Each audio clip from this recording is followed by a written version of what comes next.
Yo, come with me to break down another one of my beats that's going to be coming out with my newest project I'm releasing later on in the year.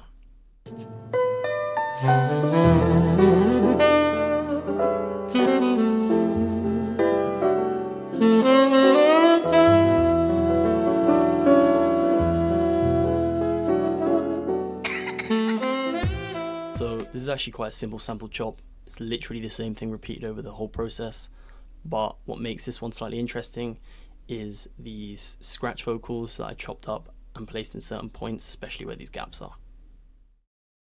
So these are the drums. As you can tell, very simple, minimalistic, not doing too much, and following quite a repetitive pattern.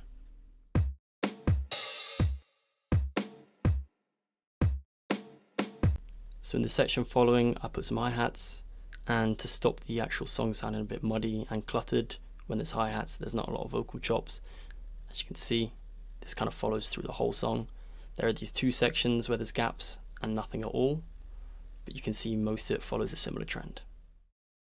Now, this is the drums with the hi-hats in it.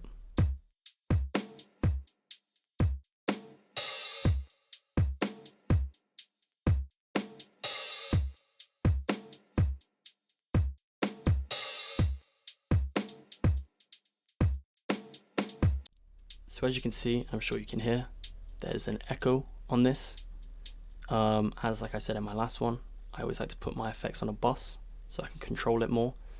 So I put my echo on an echo bus, and this just kind of gives it a bit more swing. You can hear, makes it a bit more unpredictable, and to me adds a bit of a jazzy factor to the song. Now the beginning of the song is very interesting, and I'll let you listen to these two parts separately.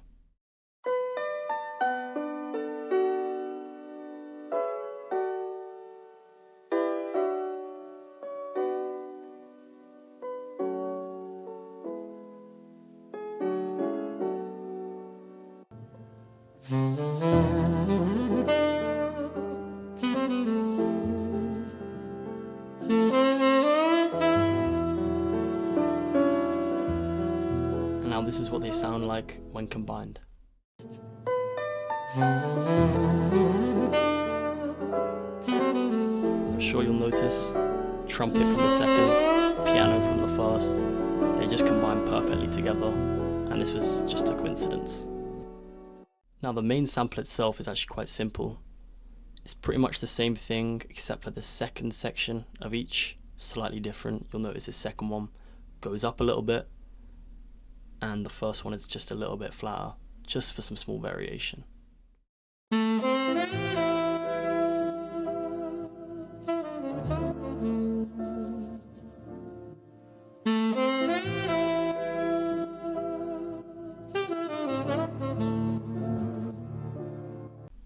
Now in the gaps, once again, where there aren't any hi-hats, I use a trick which I spoke about in my last beat breakdown called early reflection, and I tweaked it so it would only come into play when the hi-hats weren't here. Once again, I didn't want any high frequencies to be clashing, and to be honest, it really just makes the chorus pop a little bit more than it usually would have if I hadn't done this. So first I added a little bit of space design and reverb, just a classic that I use most of the time on Logic Pro, and I just pitched the sample up 1 octave, just like I'd spoken about in the last video.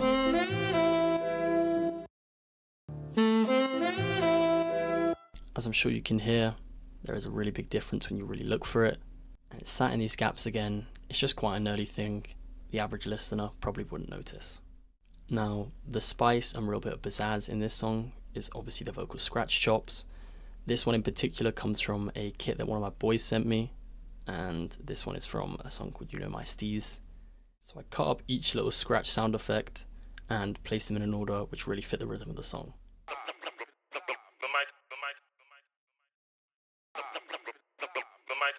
And with the only variation being at the end. That just changes things up a bit and makes sure it doesn't get too boring. Now, this is the only section, once again, like I've said, where it's fully in there. When there are hi-hats involved, I just chop it so it's just the vocal stint at the end, as you'll hear. But the only bit of variation being here again. Now, that bit where the variation is is actually just a direct copy of the last half of the other scratches, as you can see. Now my final bit was just to add my tag, and once again, here's another finished jazzy hip hop beat. If you guys like these videos, please comment and let me know. If you want to find this beat, it'll be at the end page, and it's also on my channel. Thanks a lot.